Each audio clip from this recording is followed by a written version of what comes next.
Un simple café. Est-ce que ça peut vraiment nous aider à piger un concept mathématique super important? Eh bien aujourd'hui, on va voir que oui. On va se plonger dans les inéquations avec, pour guide, une simple pause café. Allez, on y va.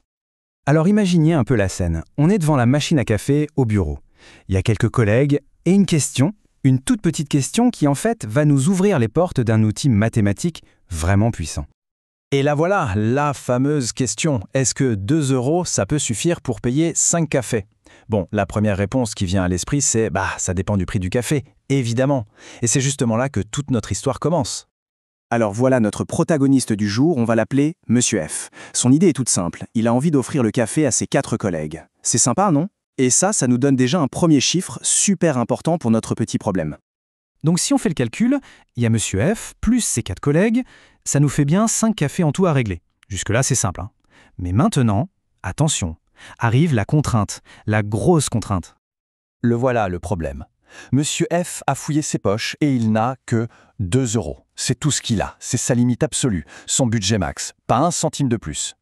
Et comme si ça ne suffisait pas, voilà le vrai hic. Le prix sur la machine est effacé, complètement illisible. Alors ce prix inconnu, qu'on va appeler X pour se simplifier la vie, comment on fait avec? Comment savoir si les 2 € vont suffire? Pour résoudre ça, on va avoir besoin d'un outil un peu spécial.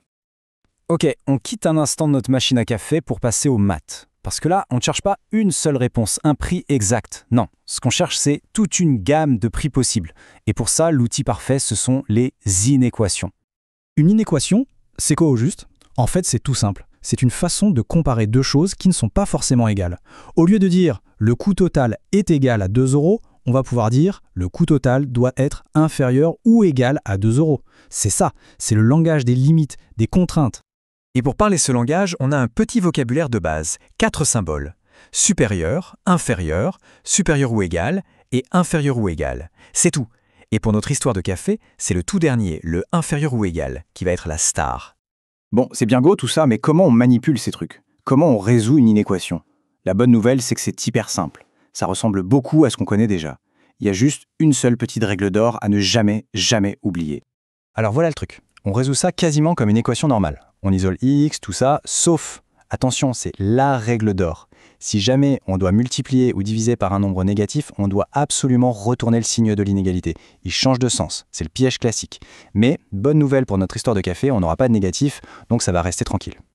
Allez, c'est bon pour la théorie, on retourne devant notre machine à café.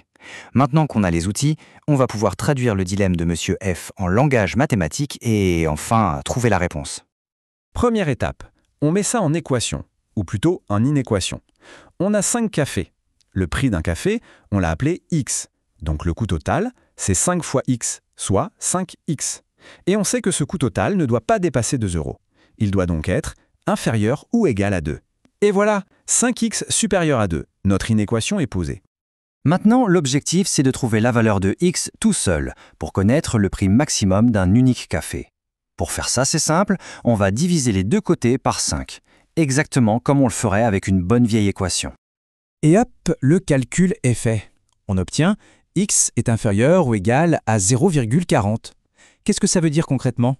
Ça veut dire que pour que Monsieur F puisse offrir sa tournée, le prix d'un café à l'unité ne doit absolument pas dépasser 40 centimes. Attention, ça ne veut pas dire que le café coûte 40 centimes. Ça veut dire qu'il peut coûter 40 centimes, ou 39, ou 35, ou même 20 centimes. C'est toute une plage de prix possibles. Et pour bien se représenter ça, rien de mieux qu'un petit visuel. Et il y a une autre petite chose, une contrainte qui vient du monde réel, du bon sens. Un prix, ça ne peut pas être négatif. Ça n'a aucun sens de payer moins 10 centimes pour un café. Donc, même si les maths nous disent tout ce qui est en dessous de 0,40, la logique nous dit oui, mais pas en dessous de 0. Le prix minimum, c'est gratuit. Alors voilà, deux façons très classiques de montrer cette solution. À gauche, sur une droite numérique, on voit une ligne qui représente tous les prix valides. Ça part de 0 et ça s'arrête à 0,40. Et à droite, c'est la notation mathématique, avec les intervalles. On dit que x appartient à l'intervalle 0,040. Les pics-crochets fermés, ça veut dire que 0 et 0,40 sont inclus. Le café peut être gratuit et il peut coûter pile 40 centimes. Bon, on espère pour Monsieur F et ses collègues que le café coûtait moins de 40 centimes, mais au-delà de cette petite histoire, qu'est-ce qu'il faut vraiment retenir de tout ça? L'idée la plus importante, c'est celle-là. Dans la vie de tous les jours, on est bien plus souvent confronté à des limites, des budgets, des conditions, qu'à des situations où il n'y a qu'une seule et unique bonne réponse. Eh bien, les inéquations, c'est précisément le langage mathématique qui permet de décrire parfaitement ces scénarios. Et pour finir, une petite question pour la route.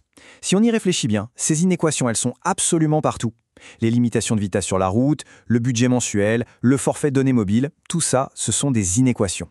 Dans quelles autres situations du quotidien est-ce qu'on les utilise sans même y penser?